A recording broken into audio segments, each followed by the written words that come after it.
บัดนี้ฟ้าสว่างแจ้งภายภาคบูรพาสีทองงามประจักษ์ตาสองหน้าผาพายพูนแสงอาล้วนยำเศร้าทอปากกายแจ่มแจ้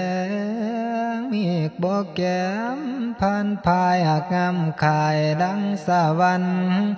หัวปมาศาสสันน้ำโนพระสังฆาผู้เพิ่นเป็นนาริยากิเลสตายไว้แล้วมโนใสพูดแผ่วไทยดวงกว้างกระจ่างเปียบประดุจลังทางหน้าผาแจ้งนั้นแจ่มใสมวลมนุษย์สาโลกไตผู้เที่ยวทองสงสารลอยลำธารตัณหาแวกชลากระแสคื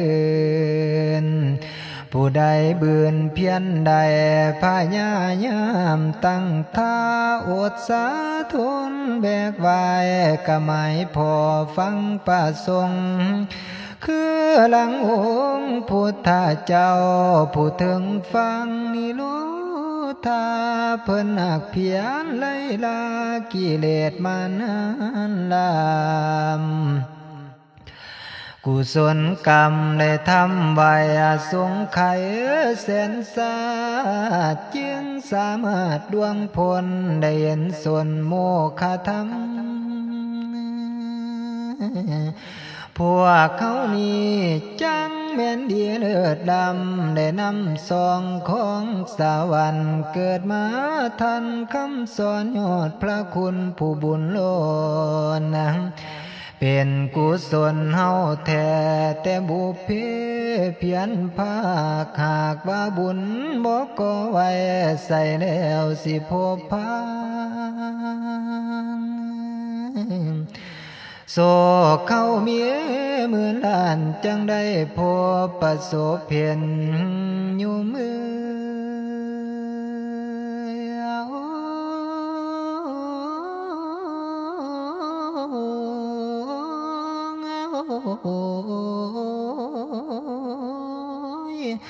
ถือว่าเป็นมงคลเลิศอุดมสมแล้วจังได้มาเห็นแก้วมาคุณนั้นลำค่าแนวเปรียบบ่ได้รักษาไว้คอยท่านอมเอาท่านศีลเป็นหัวล้อมนั้นพร้อมพำภาวนาเพื่อรักษาดวงธรรมให้อยู่ในกระใจอย่างท่านนั้นเป็นหลักตั้งเอาสีหลังเป็นลวดคายภาวนาเป็นดังคายเพดานกังนั้นก็ความองค์พระธรรมสี่อยู่รวมสถิตแห่งฐานจิตจึงประสงค์จำนุ่งคิดนั้นข้าควรประมวลไว้สิสมใจมนุษย์ตังนิพพานังสิพ่อพานถึงเนี้ยพานดังเบา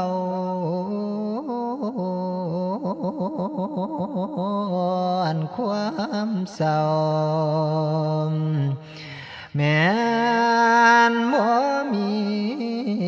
ละนาศรัทธาอยู่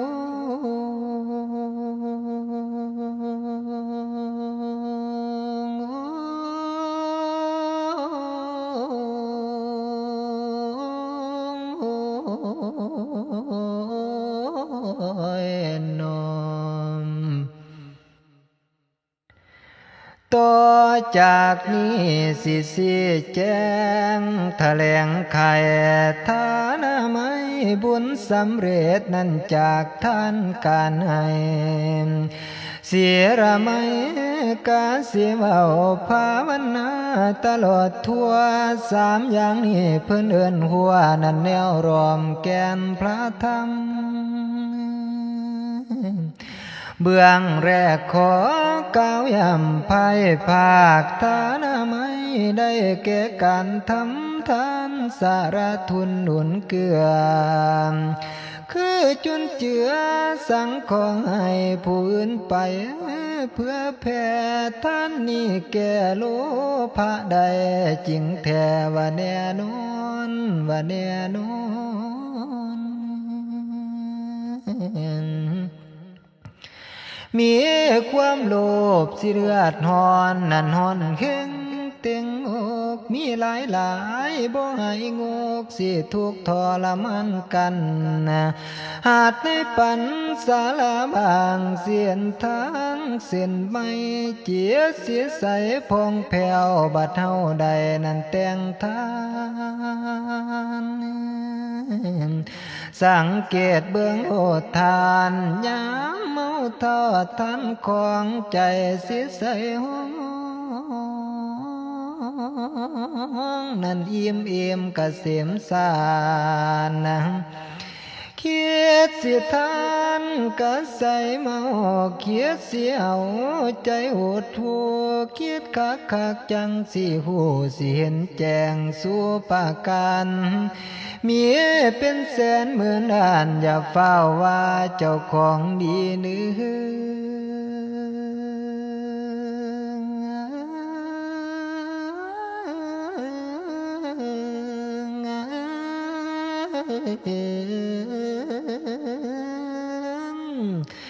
ตายเป็นเผียกระจบกันต้องภาคมันลาเวียนบ่เห็นเอาไปได้เป็นไผกะโดยดังสิมั่งเมียหรือถูกให้บัดไฟใหม่กะบ่เดือเขาสงสารเอาบาดเบียยัดใส่ปากให้ไปน้ำ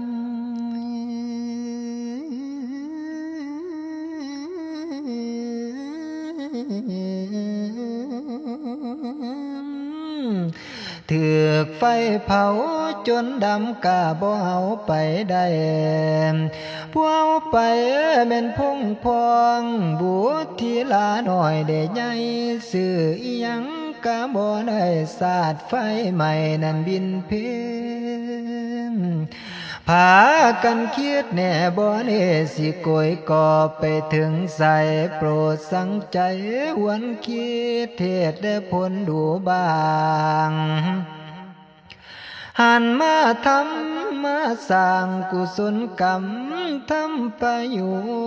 ชน์บ่มีโทษแท้สิเดียนี่ได้แพ้พายซอยผู้ทุกข์ยากหายผู้ตกตามมานาถาเนเดื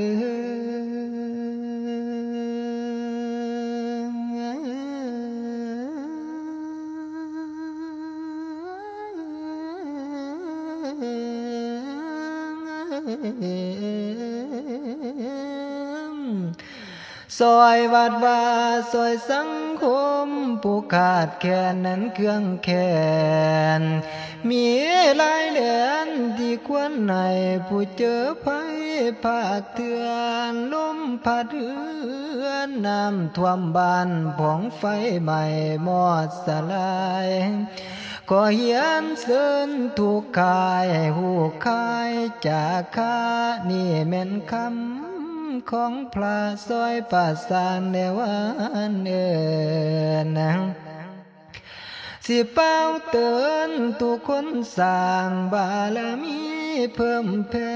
เอาให้ถึงคักแท้ผสมไว้เกื้อนแข็งเพิ่นว่าเก่าสีแดงสีแดงให้แดงให้หน้าสวนสะดือ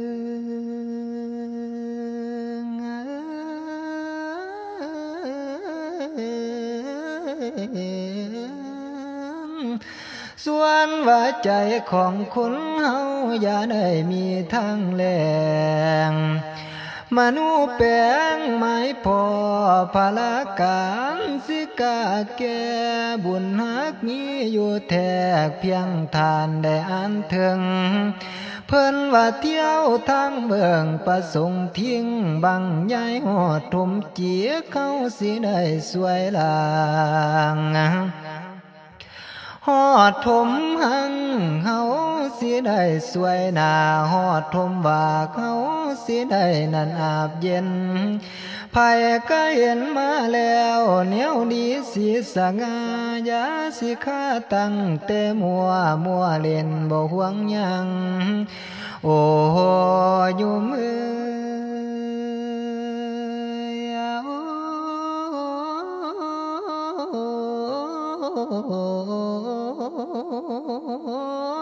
จังว่าบ้านเพิ่นตังจังว่าวัดเพิ่นตังได้ตกแต่งแปลงทานใจให้บ้านน้ำเขายาสิเมามัวเสื่อมซอยกันเด้อซอยเพื่อนดังว่าควายลากเกียนเก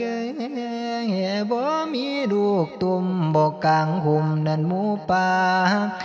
มนุษย์สานี่น่าจะต้องเพิ่งยังกันคือหลังขัน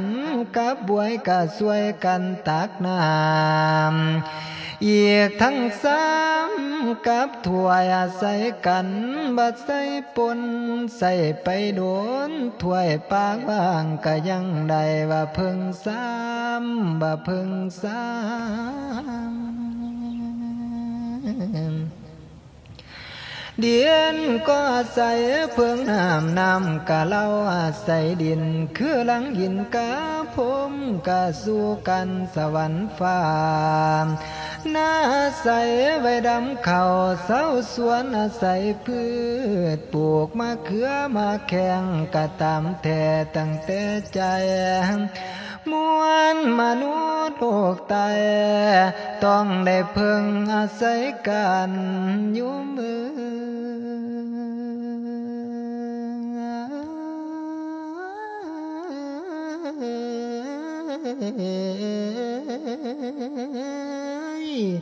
คือลังอาตมาใครจานันว่ามาแต่ตอนต้นนะคนบ่มีพงพองอาศัยเองพิงพอเปรียบดังต่อบ่โพน้ำคอยทาตั้งแต่ผู้ครูต้องอาศัยแรงลูกศิษย์ครูได้สู้เสดจังสิเกิดประโยชน์ย้อนนั้นคุณค่าแห่งครูพาสิทำขอกระทั่วใส่แต่งแปลงจัดจังสิตามของว่าที่ก้าวแจ้งแถลงไว้ไม่สิเป็นผืนผ้าใส่คนนั้นทอตามมีแต่ลำแขนบ่อุ้มไผแล้วผู้สิฟังข้างบ่มีผัวยอมบ่หูกอมสีแดงแกงบ่มีสู้รสบ่แซ่บนัวเนื้อทานนะผู้ให้ทานนั้นเป็นคนใจกว้างปวงภาษากะสมสอบเสริญประกอบก่อตั้งกับฟังแน่นแกนกุศลนับว่าดีเดือนล้นจังได้ความสินทานในเบิกบานใจบุญสิเกิดคุณหนุนคามมีตาธรรมสลมไหลหาไทยดวงกว้างกระจ่างเจียตาธาตุสะอาดว่างสนุกสร้างแต่ส่วนเดียวอันว่าความเมตตากรุณาวานีบ่มีผู้สิบังคับคือหลังกาบสายฝนที่หลังลงพรมพื้นนะลังลงเองไหลเวินพื้นแผ่นดินก็ได้ซุ่มนักปราชญ์เพิ่นกล่าวเว้าภาษิตเขาอยู่เสมอเพิ่นบอกวานความเมตตากรุณาปานีนี้บ่มีภัยบังคับใดลังมาเองเหมือนสายฝนนั้นซื่นใจจากฟากฟ้าสุลาไหลสู่แผ่นดิน ภายได้เยียนคำนี้ก็ดีใจจังเพิ่นว่าคือหลังฝนจากฟากฟ้า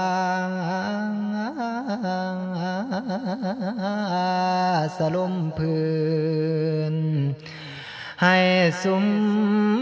เย็นนั้นดอกนาศรัทธา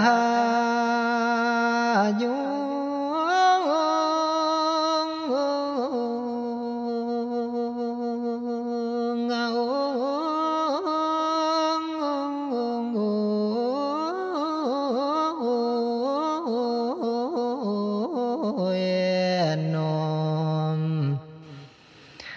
การทำบุญขอนี้นินสารสิ่งท่านของขอที่สองให้มีสินเจตนาหมายเว้นหนีจากเว้นทั้งหาเจตนาให้เว้นบาปภัยกาทราบอยู่แล้วนั่นสินแก้วหาประการข้อที่หนึ่งเพิ่นก้าวตานให้เห็นแก่ชีวิตให้สงสารมวลมิตรผู้ร่วมโลกากวางสัตว์ทั้งปวงก็โดยดำคือคนนี่ละทานกินนานมีลูกเต่าคือลามว่าลังเฮาว่าดังเฮา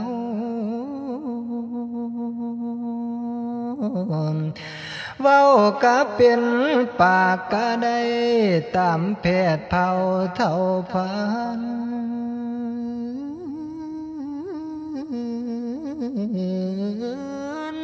ภาษาไผ่ภาษามันนั่นไกลกามาเนื้อจังว่าเสือสิงสางหมูมีชานิปาสัตว์นา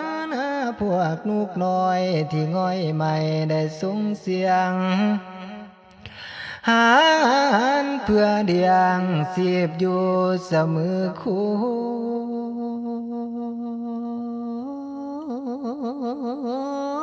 น่ารู้ตนชีวิตให้คิดดูเสียนุ่มต่างกอดศอกสะแวงสู่ได้หากินดินดันขันต่างคนกะต่างหาขันต่างคนกะต่างเห็นความหอนสิหังหายผู้ที่ใจโอดหายบ่มีตาจิตเห็นแก่ตัวทำเลยมีบาปเสียนเว้นตองข้อที่สองสามเสียงเจตนาให้เว้นสัวเพิ่นสั่งสอนให้เลิกมัวเฮาเก่าสู่ประเด็นเพิ่นว่าเว้นก็ให้เว้นเด้อ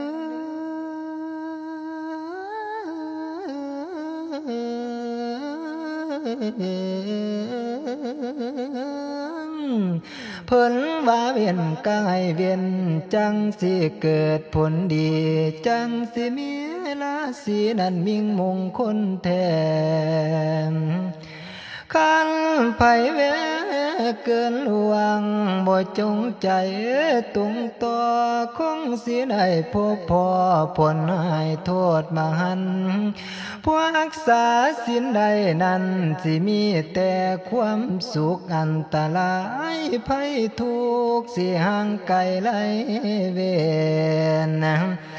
ศีลนี้เป็นของลำมนุษย์ทำไม่เต็มเปี่ยมบ่มีศีลกะบ่เยี่ยมเขาสิเอิ้นมนุษย์ปลอม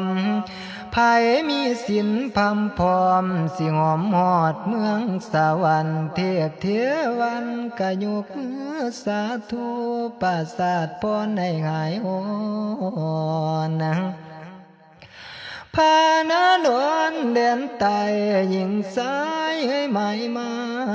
จะปามาแท้แล้วให้สินแก้วให้ลำน้ำให้ลำน้ำ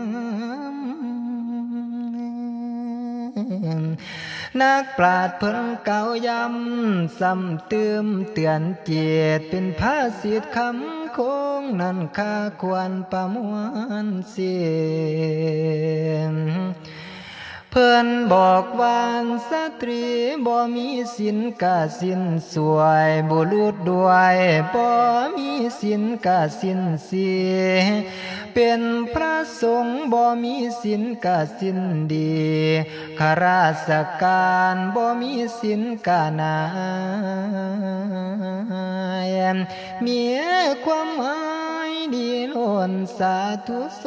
นในตั้งต่อผู้มีศีลสิพบพองเสียนมองปองเจริญเด้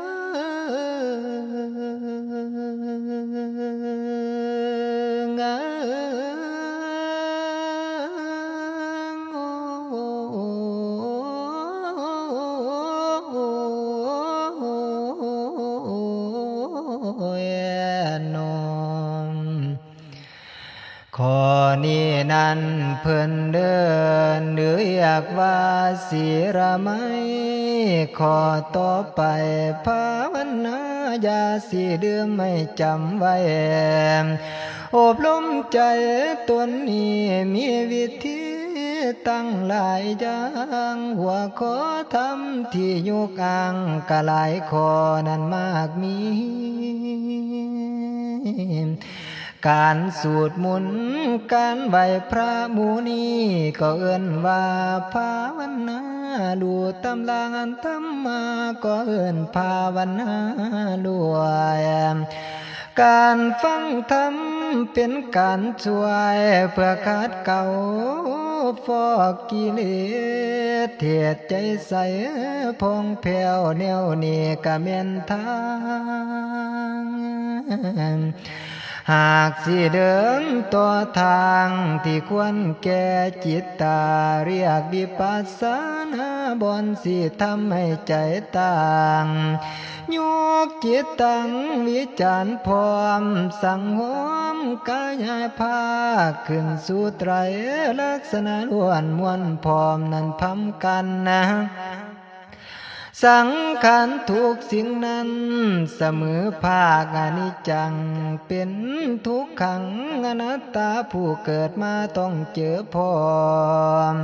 เป็นวิปัสสนาขอองค์ธรรมมันลำเดิดปัญญาเกิดทุ่งแจ้งใส่เนื้อยามละอเบาให้ฟังเพียงย่อพอได้ส่องมองเห็นพอเลยเป็นวิธีทางภาคภาวนาเสียงเอาละพอเพียงนี้เห็นที่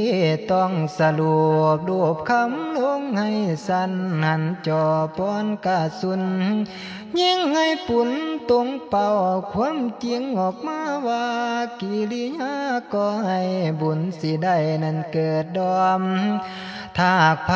บ่พร้อมในสิ่งสามประการซุมนี้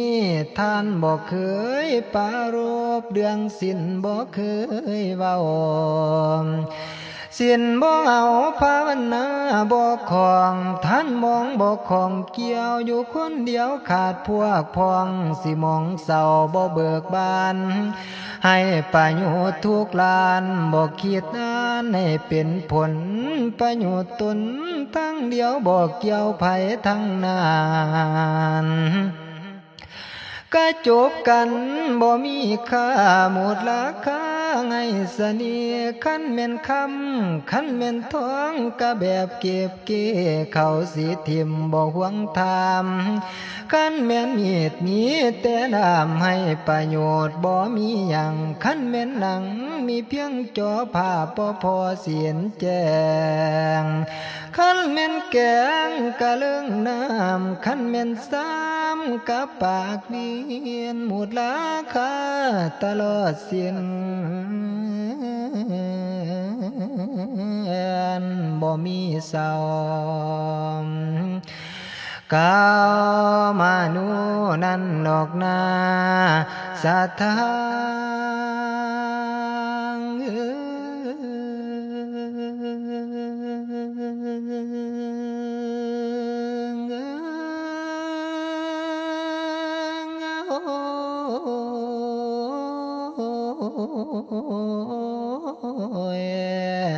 นมก่อนสิหยุดพักเบาสิขอทรงพระพรใสประนุมก่อลำเลือกพุทธคุณให้หนุนทานผู้ทำทานทั้งสิ้นผู้ถือศีลกะลำคาภาวนาที่ท่านตั้งสิบานเมียงให้สิ้นใจกุศลกรรมที่ก่อไว้ให้เป็นปองบารมีแน่เนือ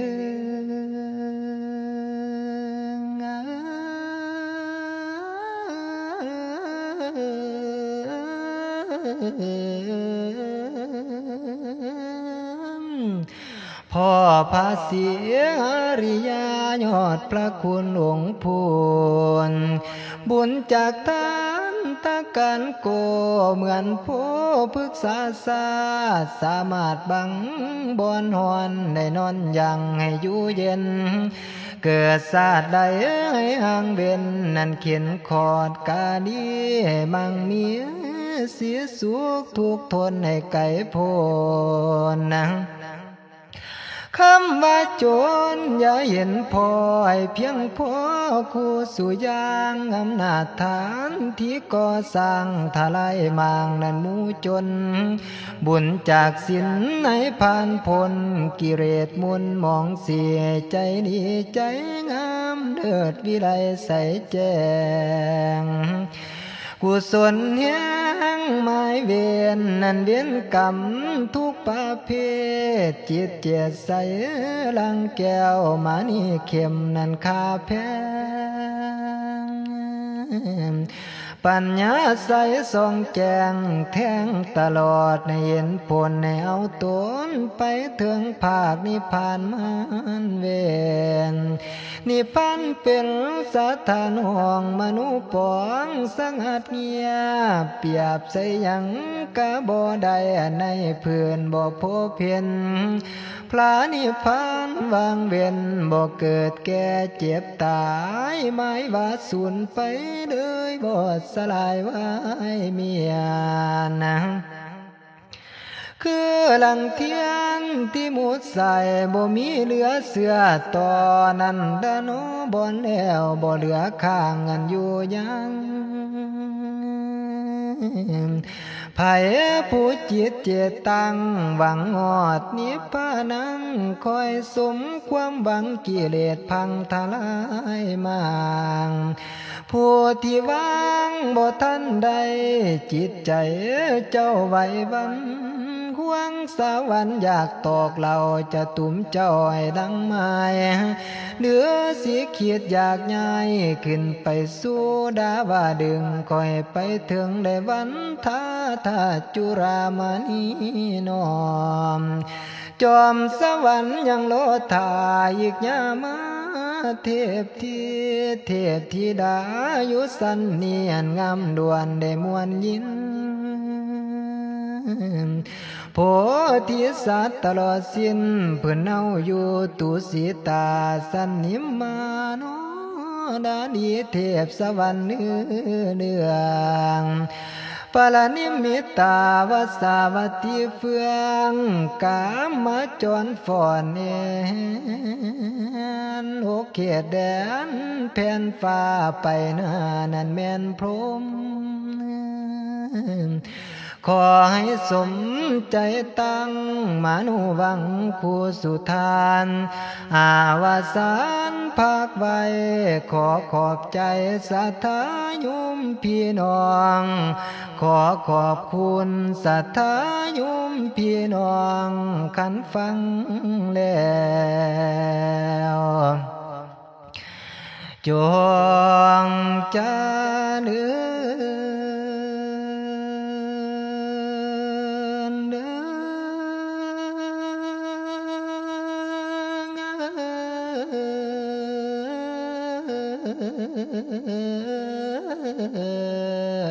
เด้อ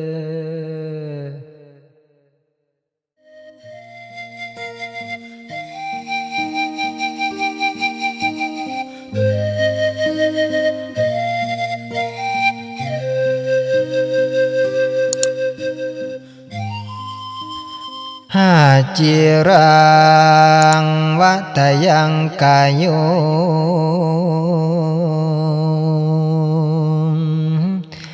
ฟังสากรอย่าเฝ้าโยโอนี่แม่นพระคาถาเป็นขององค์พระสัมมาเทศนาสอนไว้อาตมาสิได้ไขหัวข้อคติธรรมประจำโลกผู้มีโศกสิได้พอได้ฟังขอบอนแสดงพวงเทียมสิได้แจ้งแสงสว่างสิปรากฏนี่แม่นสุนทรโพธิพุทธองค์โดยแท้อาตมานั้นธนากรนำมาแลบรรณาการเล่าภาคฝากยุ่งญาติผู้มักแลพ่อได้แก่สวงเงาผู้ฟังธรรมพุทธเจ้าหลายเหล่านั้นจิตได้ของข้ากะใจคนทางอาหารจางเข้มสมเผ็ดหวานที่ท่านแต่งง้อมหรือแกงปนปิงหูต้มบะจี้เจือนอาหารกินภาคพื้นดาดืนได้กินกันมากไปมันหักต่างกันไปคูณเสียนล้างคนกินเผ็ดใดพองกินเค็มกับโพดต่างบางว่าจางจืดสมขมเปรี้ยวหักต่างกันการฟังเทศมือนี้นั้นก็คือดังโดยเหมือนบางคนเอื้อนเสียงยาวได้กล่าวเตือนติสามว่าคือลำคือลองผิดทำนองพุทโธวาดประมาทพระผู้เทศจ้อยสิพลอยได้บาปได้เวียนนักธรรมะจะต้องเว้นนั่นเว้นบาปอาฆาติการตำหนิสิเป็นกรรมกิเลสในใจแป้วบ่แม่นแนวสิทำให้จิตใจแจ้งกระจ่างให้ทำตามโนแต่เขาบุหันเท่าว่าเก่าหลังคือว่าตั้งแต่ครั้งสมัยก่อนตอนโก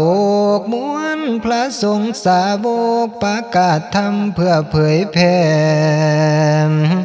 จุดประสงค์เพื่อหวังแก้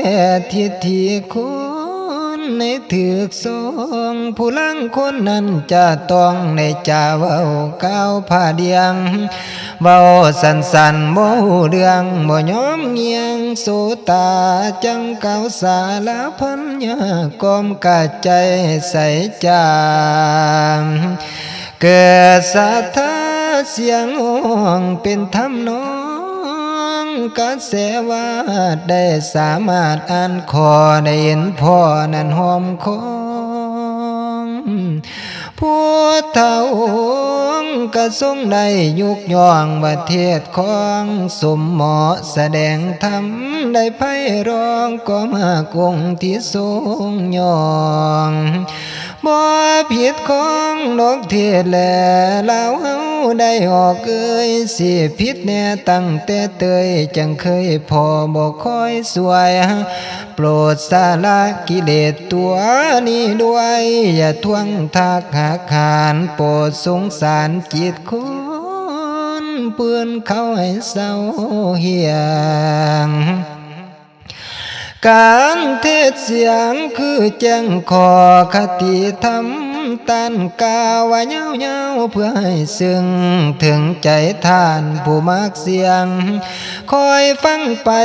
สิหูเดืองขอเพียงงานวิจารณ์ตามกสิเห็นความงามภาคคาถาธรรมสอน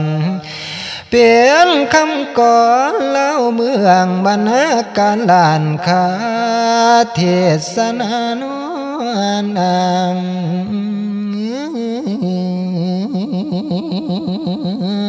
งให้ใจวางอย่าหวั่นไหวโทนาศรัทธาอยู่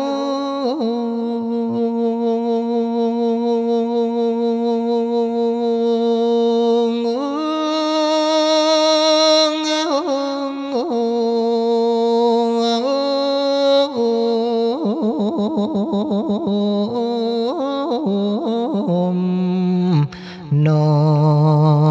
นเอาละเศร้าพักไว้ประกาศอันแถลงการฟังวิจารณ์สุภาษิตที่ยุกมาจากอาตมาและวังไว้ตนเป็นคำก่อนเอื้อนอูว่าอาจิรังวัตยังกายุแปลว่ากายบ่อยู่ยังยืนมันแต่ยังใดปัทวิงอธิเศษสติแม้นจังใดจะต้องได้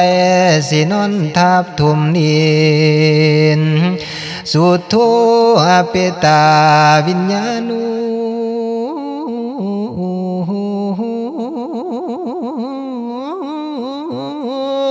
เมียนยันเพียนภายพันสิภาคพอยไล่ลางนิรัตถังวะคาลิงขาลังหัวปะมังคอนไม่สิผูพังไงประโยชน์โปรดประบ่เที่ยงมันสิหันเปลี่ยนว่าเปลี่ยนแปลงนี่ละเป็นแก่นแท้ธรรมศาสตร์สังขารอยู่มือ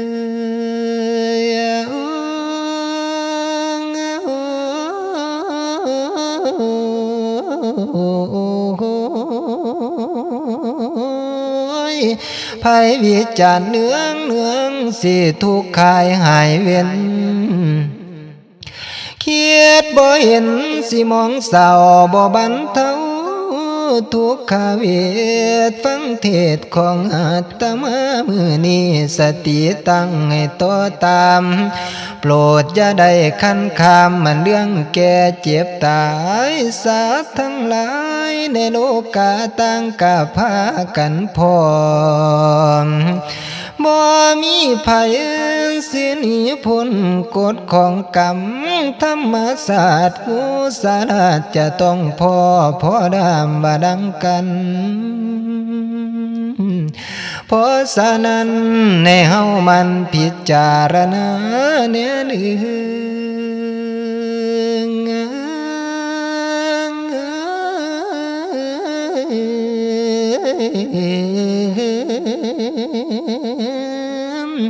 ถึงกายสังขารคู่สุวรรณแห่งเศร้าวานสารธรรมุมีสรังอนัตติตุเฮามีความแก่เท่าสารการธรรมศาสตร์บ่สามารถดวงพ้นนั้นความเท่าแก่ชรานับแต่มือสิอ่อนลานาศิลาเสียผมเคยดีดำดอกสิงอกแซมแถมซ้อนข่าวพรมืดเกียงหูตากับฟังมืดหนังกะยืดย้อนหอยยันย่อยว่าเหี่ยวเศร้าแก้วกะสิดูดแก้มกะสิเว้า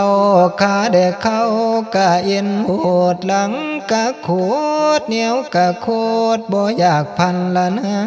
เว้าผู้เพิ่นเป็นคนเฒ่าหู้จักดีแนวแน่นความแก่บ่อยากพอแต่ขอไว้กะบ่ฟัง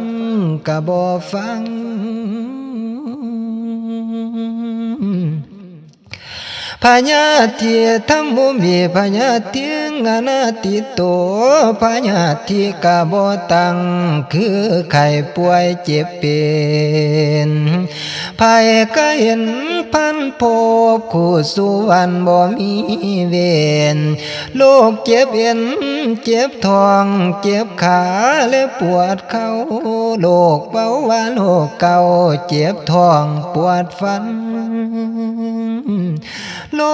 กนี้นี่นั่นมันนักเกิดมีมา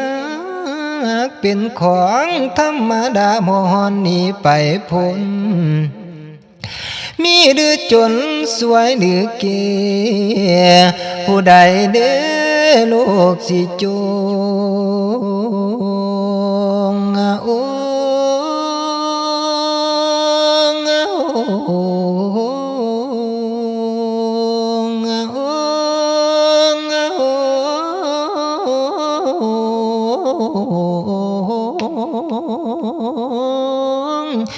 แม้นตั้งแต่พระสงฆ์สามณินกะบ่เว้นสิเห็นพอนั้นพบพานหูจังสิแล้วยายานบาดพ่อผ่านโลกค้ามามึงมาพยาธิต่อสติเตรียมต่างก็พลังใจไว้มนุษย์ใส่สู่ต่อไปหาหมอให้เพิ่นสวยบ่ถึงข้าวหมดมวยก็คงยังนั่นอยู่ยังในที่สุดจะต้องพังพาดทาบักโลกค้ามืดปัญญายังไงสิภายพร้อมยอมแพ้แม้นแต่หมอก็ยังแย่หมดเวียที่ถ้าหอดที่ยาดีคือจีลางไฟเผาทิมแล้วจังหายละนาแม่นบ่อยู่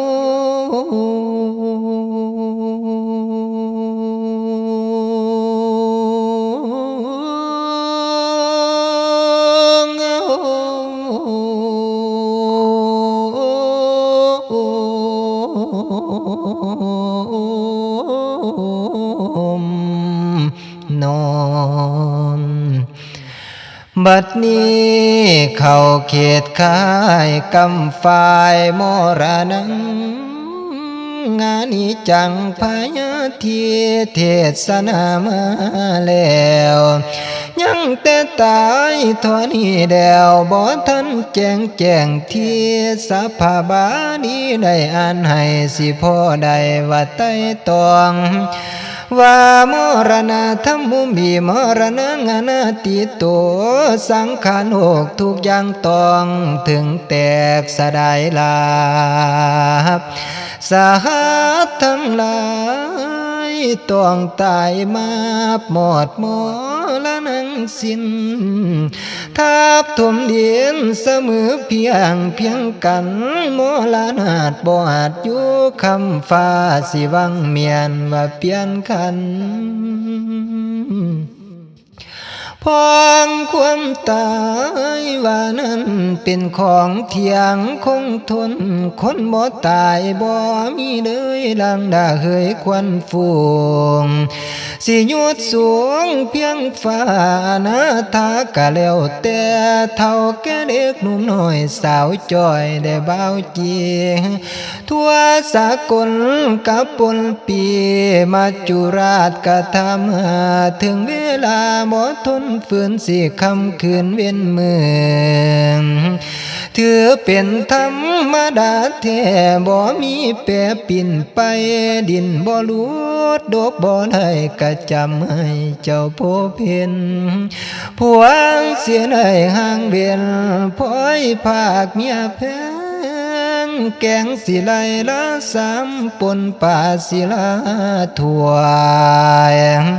รวยศิลาจนให้นี่ไก่คนละโลกโบกศิลาจากเบียเมียเสือนเจ้าสังพวงบัวสิไก่จากน้ำหวังสิห่างฝูงป่าสิ่งนา สารพัดสิภาคพ้อยคนเมืองนักเทศเสียงละไม่หอยถอยตัวสิ้นจากที่เส้นมาพระอาจารย์มีเจียรติพระอาจารย์สาลีจังสีกลับไปแล้ววางนี้นอกจากนี้นักเทศใหญ่หลายองค์เพิ่นกระปงชีวิตจากไปทั้งนานไปสวรรค์หมุนแล้วไล่ลาทิมปอยพระเกจิน้อยใหญ่หน่อยก็ไปจอยบ่ห่วงยังเก่งปานใดก็บ่ยังกะลวงลานี่หลวงปู่สิได้ลาผู้ดาวางดอยผายอยหลวงปู่สาก็ไปจอยนี่ดงพงป่าหลวงพ่อคุณผู้เก่งกากอกยาทิมบ่ไว้หันหลวงปู่มันหลวงปู่ฟันสลาหางได้วางหลวงปู่พางได้ลานุเนิดวิไลไพดาวหลวงปู่ขาวก็เลยเว้นทำกองเพื่อนคงเขตหลวงปู่เทศวัดมากเป่งสลางบางคันหลวงปู่แหวนแต่กี้นั้นไผกะสาบูสาคุณเพิ่นกะเสียมีส่วนฝากแต่คุณควรยอง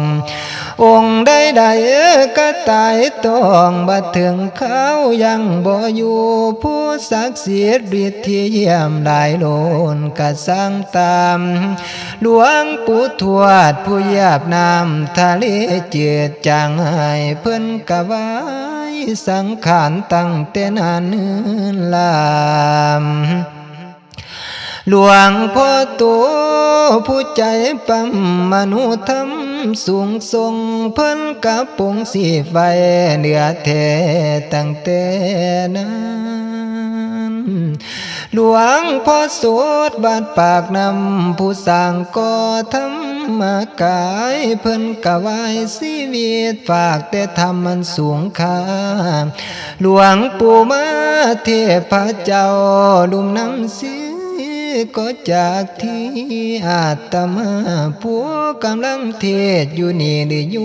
มกำลังฟังอยู่นี่บ่มีบ่สิบ่ไปโยมพ่อแม่ที่อยู่ไกลหรือไกลห่างทั้งไกลอยู่เมือง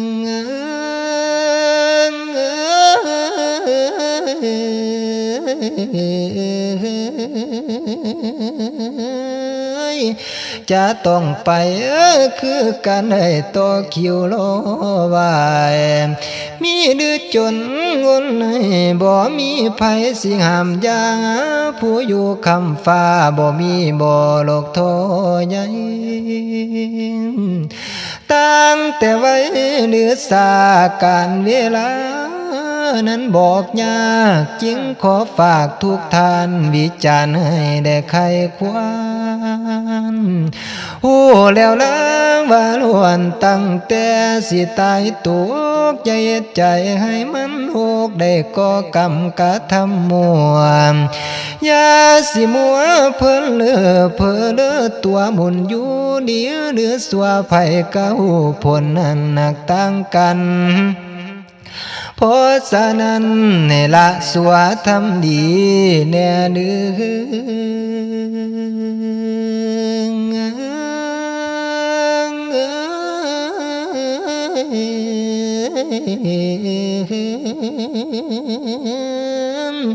บารมีให้สะสมสิหุงในกะใจล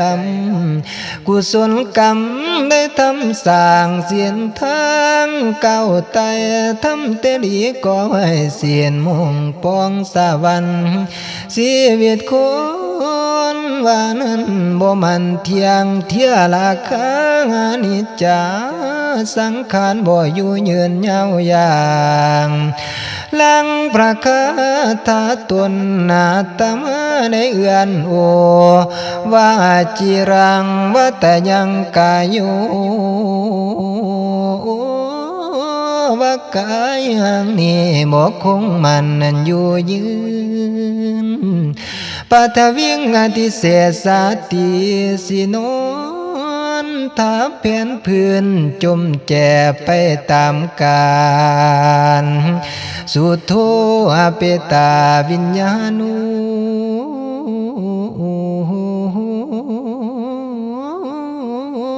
ให้วิญญาณไผกะปล่อยวางเศร้าวายนิรัตถังวะคาลิงคาลังหัวปะมังคนไม่สิผู้พังให้ประโยชน์เพิ่นเทศโพดจังสีกะขอให้ใครควรเมื่อนี่ทุกทานหวนผู้มาหวมทำบุญสิเกิดควรมาสานถ้าท่านทำตามนี้โปรดทำเดียวไว้สิเป็นบุญหนุนทรงอานิสงส์ส่วนนี้บ่มีเศร้าว่าเป่าสูญท่านเสียหายจากบุญเสียวปุ่นกาใจเจียดอานิสงส์บุญดีนั้นมากมีสิริดำโปรดจงนำใจน้อมในธรรมที่เอื้อนแอวอาจิรังวัตยังกายุคือหลังอาตมาเทศนาว่าแล้วให้ต้องทวนสุขาบวนเด้อสัทธายุ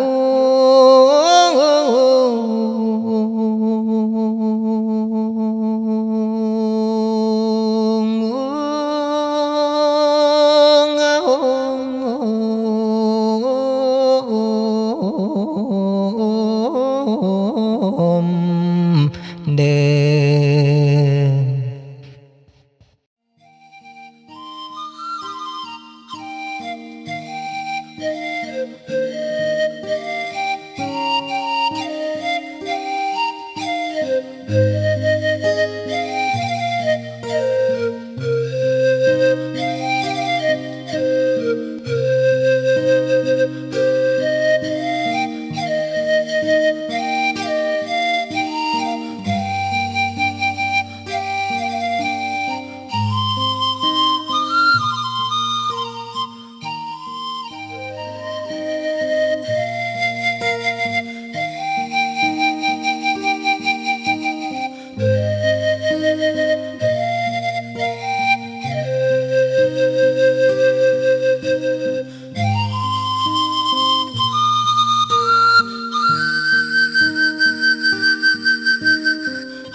นามาทุมผู้ขาตาสานมจอมธรรมผู้ลือโลกนบนอบธรรมเพิ่นกล่าวแล้วแนวเอิ้นว่าพระธรรมเอกพระสงฆ์ผู้เลิศล้ำน้ำโนอาดิยาขอยกมือคารวะต่อพระไตรทั้งสามแก้วเมื่อนี่มุงคุณแล้วมาใส่โศกเมียนม้วนมิตรหมายมาดมุงไหนมาเข้าความงามเมื่อนี้เจ้าภาพทานได้สั่งแต่งกองบุญสละถึงทำทานจังเม่นใจหันกลางมีศรัทธาหนักแน่นบ่คนแค้นดอกใบวันเป็นนาอัศจรรย์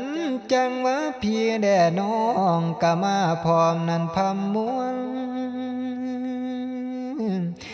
จังเม่นดีนั้นเลิศล้วนนับเป็นส่วนทางกุศลเกิดเป็นผลมาสานให้พอกพูนจงหนุนคำบุญที่เจ้าภาพทำในวันนี้ปาลมีกายแผ่สาเนื้อ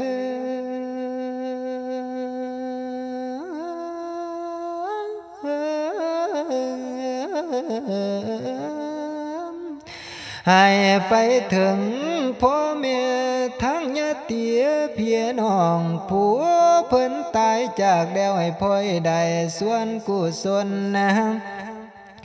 จังบ่พอแม่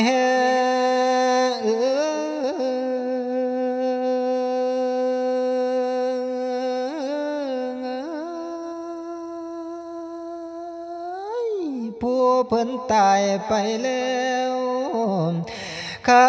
นเจ้ายังบ่พ้นนั่นจากทุกข์ทรมานขอให้บุญบันดาลสู่สวรรค์เวียงแก้วขันเจ้ามีสุขแล้วให้พินโยสุดที่ยิ่งสวรรค์โลกนั้นมีจริงขอ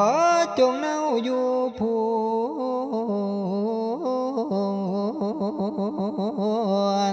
ในเรื่องเดือนเสื่อนมนุษย์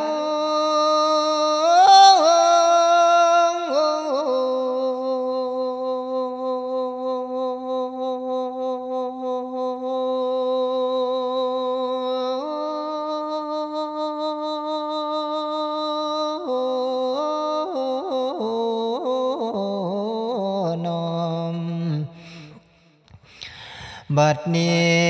ปาริยุสันเสียงกระแสเสียงสันเสกสารพันภาคเบาสุดเศร้าสิไว้ลุงอาตมากาเสียได้สอดทรงธรรมภาคนี้ท่านไข่เพื่อสนใจ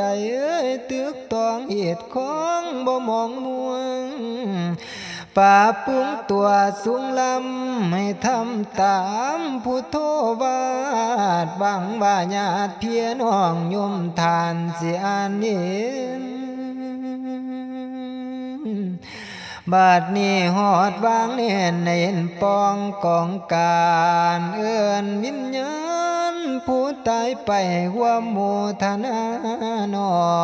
มหมู่ญาติโยมผู้มาล้อมอย่าเซลเสียงให้ตั้งเที่ยงญาติพี่น้องตลอดเกี่ยงให้เพียงพร้อมกอมกายใจอันกองบุญทั้งของกินและของท่านที่เจ้าภาพตัวแต่งไว้ใต้เทียนซองเพื่อบูชาอาตมากสิขอวันการกสิขอวันก่อนแจกทานวันเนินสิเป่าเตือนวิญญาณทานดวงวิญญาณในโคงตาวผู้เพิ่นหมดมวยกะวังใดนั้นเพิ่งเฮา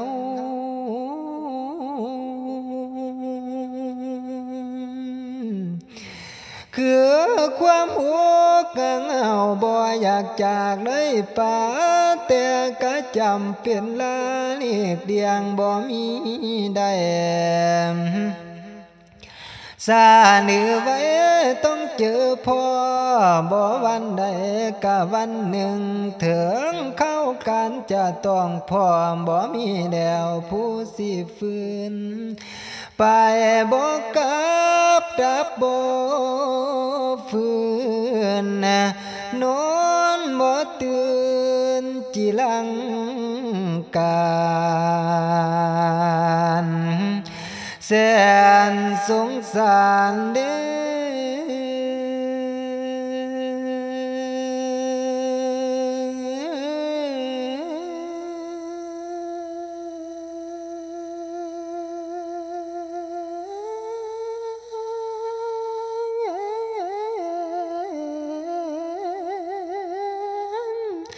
แสนสงสารเด่นอยู่บอนใดให้ฟังไว้คือว่าในตอนนี้ญาติพี่น้องพร้อมด้วยลูกหลานกำลังพากันสร้างกุศลทานแจกวานทรณีเทพทานพยัญไทยสวยงาม จังว่าสาธุสาธุสาธุเนื้อ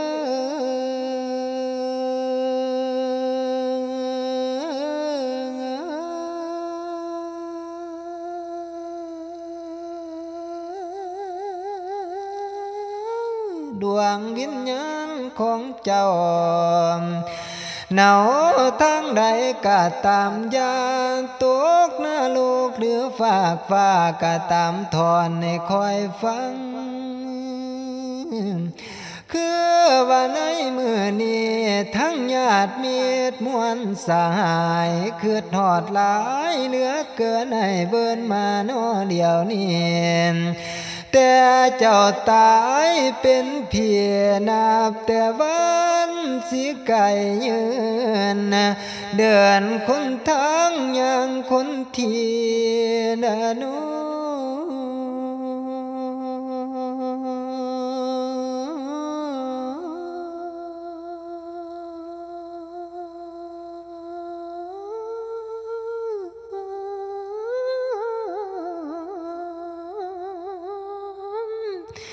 ใน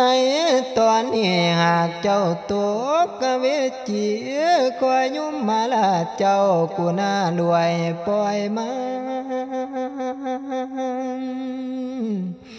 เมื่อได้ยินเสียงข้างตามประกาศซื้อห้องเยียเกินนั่นเสินเจ้าหลวงทายามญาติพี่น้องผู้อยู่บ้านกำลังแต่งทันของให้เจ้ามาองอาบส่วนกุศลทั้งขายหมายว่าโทษละมันใหม่ในใบพ้นโทษสาเดือ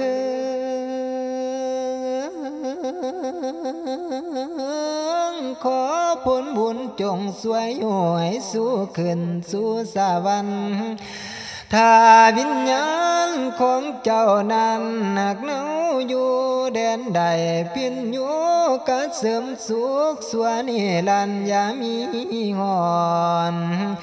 สนุกนอนสนุกเทิงอยู่ในเปิงวิมันแทนยาสิมีทุกโศกแค้นกระเสริมสร้างให้ห่างไผญาติพี่น้องอยู่โลกตายอะไรยิ่งก็จำเป็นเกียรติอยากเขียนเจอพบแต่บ่มีทางเดียวมันก็จำเป็นแล้วแนวความตายเป็นของเที่ยงเมืองบ่ตายโลกดุมตายหาใส่ได้ก็บ่มีก็บ่มี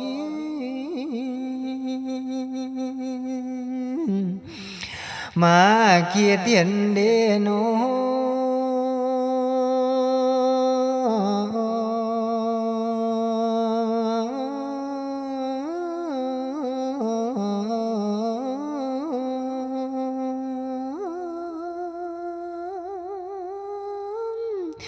เกียรติเห็นเด้งเกียรติเห็นเขาตั้งแต่กี้แต่เขาเมื่อยังเป็นค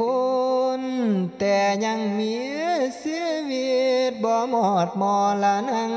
มวยตั้งแต่เขาอยู่น้ำด้วยเกียรติจากการบอกขานก่อมาคือเทียนเดโนเคยกินข้าววำผ้าเคยกินปลาวำปิงแต่ข้าวกี่ว่าก่อนหลังขันเกิดไปเกิดมามันโดดจุกสั่งมังสร้างแนนอ่างอยู่ในอก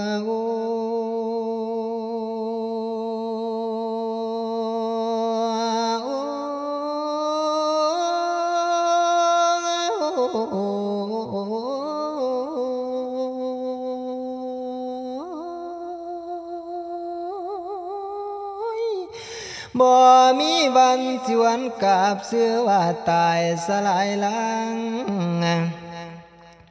แม่นวิญญาณไปเน่าค้างอยู่ทางใดก็ตามสร้างขึ้นมาเด้อ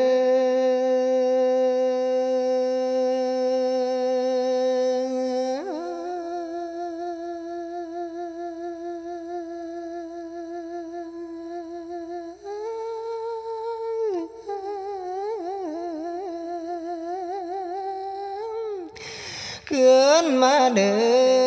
อมาเว้นหูพางนั้นพงพองกะบ่ตีคือว่าในมือนี้เป็นมือแม่นวันใสพวกลูกหลานพากันเทียมของท่านคู่สู่แนวจนหมดสิ้นผลสินทานในวันนี้อานิสงส์ทุกสิ่งอย่างสิขอวางมอบให้เจ้านั้นหมดทวนบ่ว่ายังจางว่ามาทอนนะโอ้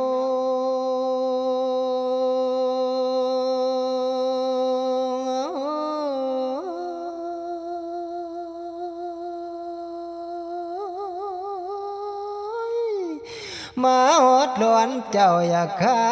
มาฮอดหน้าเจ้าอย่าแวมาฮอดดอนป่าขามาฮอดนุ่นป่าแต่อย่าแวดินว่าอยู่เสยอย่าสิเศร้าละวางเกยขินหาดหน้าดงงากเจ้าลงบนทางอย่าฟังเสียงนี้มาดีอย่าเครื่องแค้นแม่นสังไผ่ดื่มสาเสียงเทียแล้วมาโปรดจงยกโทษไทยอภัยบางสู่ประเด็นอย่าใส่กรรมใส่เวรผู้ที่เคยเกินดวงเจ้าคืดยังทั้งปวงให้เก็บไว้นั่นพ่อไงให้วิญญาณเจ้ามาไว้ญาติพี่น้องนั่งทานั้นเพียงพร้อมคู่สู่คนในตอนนี้นำเพียงคอยเจ้ายังมาเด้อนำเพียงฟังให้เจ้าลอยกินข้าวพี่เจ้าหากเกี่ยวหมากพี่เจ้าคายให้เหียบไว้เข่าขึ้นมาได้เจ้าท้องเป่าเสิญวิญญาณพ่อแม่มากินข้าวนั่นใบไข่กับปานเสิญเจ้ามากินข้าวสาลีอนอม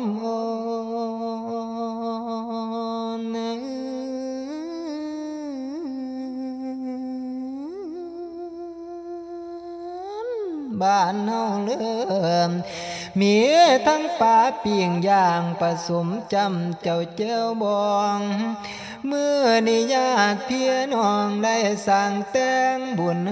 วงอินทาเทวดาจงข้าวสารไปหาทานว่าญาติเมียดวงวานทรงกุศลมาหาทรงพาลามาให้ด้วยจิตใจนั้นเป็นห่วงแสนซาบซึ้งอยู่ในสวงคืดหอดบ่เลิกบ่แล้วพระคุณแก้วให้สวยสูง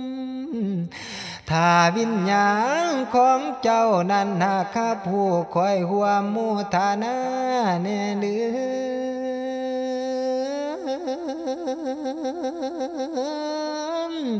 คอยแผ่ผลพาลาให้กับพวกลูกหลานผู้อยู่เนาทางบ้า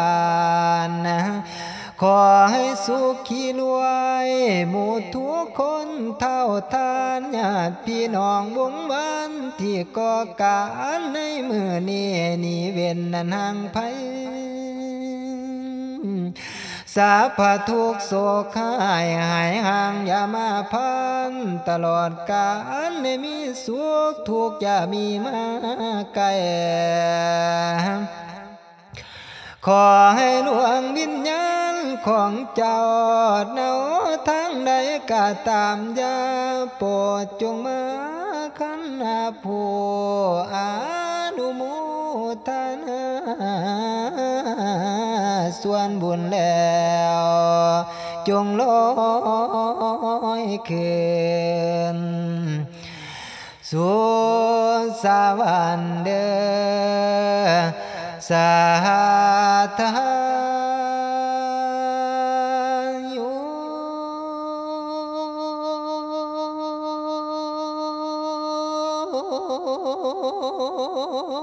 โ